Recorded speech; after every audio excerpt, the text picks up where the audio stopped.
नाम? सरलाबेन राजेंद्र कोहली। क्या घटना है? किधर की घटना है? ये रामेश्वर रुक्षमणि नगर। क्या घटना हुई? रुक्षमणि नगर। क्या हुआ है? घटना ऐसी हुई है कि छोटा सा बच्चा था, उसको चाकू मार दिया गया और वो गला काट दिया उसका।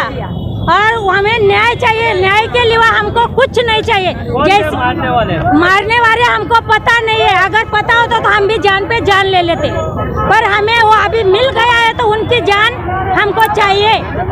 उसने जान ली तो हम भी जान लेना चाहते।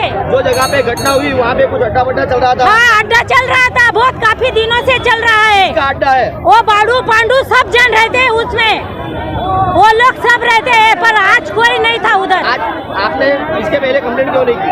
उसने पहले बहुत कंप्लेंट लिखी गई है पर कुछ होता नहीं है। बहुत बार कंप्लेंट की है पर पैसे दबा देते हैं पुलिस वाले को। पुलिस वाले का मुंह दब हो जाता है, पुलिस वाले का मुंह दबन हो जाता है। उनको हफ्ता मिलता है, उसको क्या चाहिए? गली में कितना भी कुछ हो, बलात्कार होए, मर्डर होए, वो लोगों को कुछ पड़ी नहीं है। आज मारने वाले ने मारा है तो हमको भी उसकी जान चाहिए।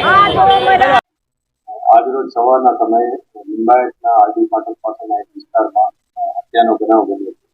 આ ઘટનામાં હકીકત એ મુજબ છે કે એક વ્યક્તિ જેનું નામ રોહન છે એ પોતાના મામાને ત્યાં આવ્યો હતો। પોતે દિલ્હીનો રહેવાસી છે।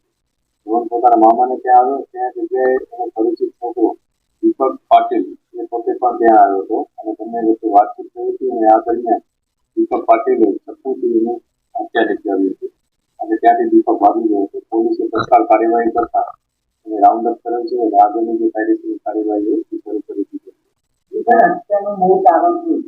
અત્યારે જે પોલીસ પાસે જે ઇન્ફોર્મેશન મળી છે એમાં બે એંગલ આવી ગયા છે।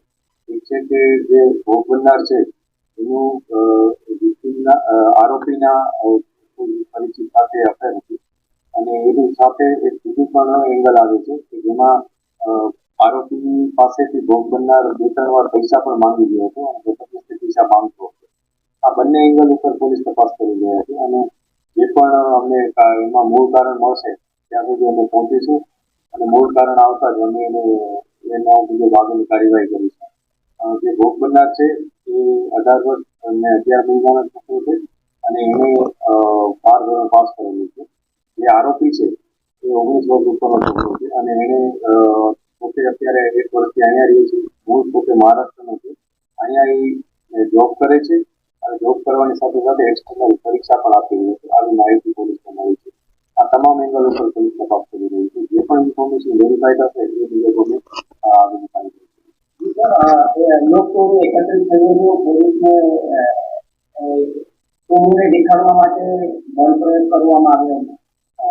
આ બનાવને અનુસંધાને લિંબાયત પોલીસ સ્ટેશન ખાતે કેટલાક લોકો આવીને રજૂઆત કરતા હતા। રજૂઆત કરતા તેઓ અમુક વ્યક્તિ વધારે પડતી રીતના બોલવાની કોશિશ કરી ગયા હતા। આ દરમિયાન પોલીસે ઇન્ટરવ્યુ કર્યા હતા અને સમજાવ્યું હતું કે આ સમગ્ર ઘટનામાં બે એંગલ 3 એંગલ આવે છે।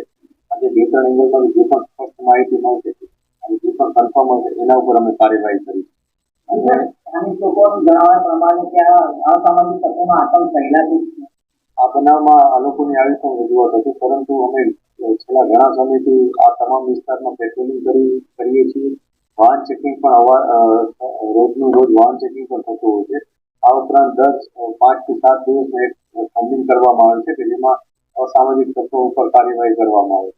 એટલે કોઈ આ જગ્યામાં કોઈ એવું કોઈ અસામાજિક કૃત્ય થતું હોય અને લોકોને પરેશાની હોય એ કોઈ પણ બાબત હજી સુધી પોલીસના સામે આવી નથી। આમાંથી કોઈ પણ વ્યક્તિએ આવીને રજૂઆત પણ કરી નથી અને કેટલાક લોકો આમાં જે ટોળામાં હતા એમાંથી અમુક લોકો તો આ વિસ્તારના રહેવાસી પણ નથી, તેઓ એક અલગ જ જગ્યાના રહેવાસી છે। તેથી આ બાબતે તમામ પોલીસને એવું લાગી રહ્યું છે કે કોઈને કોઈ આ લોકોને ગેરમાર્ગે દોરી રહ્યા છે લોકોને, અને પોલીસ જે કામગીરી કરે છે એમાં વિક્ષેપ પાડવાની કોશિશ કરી રહી છે।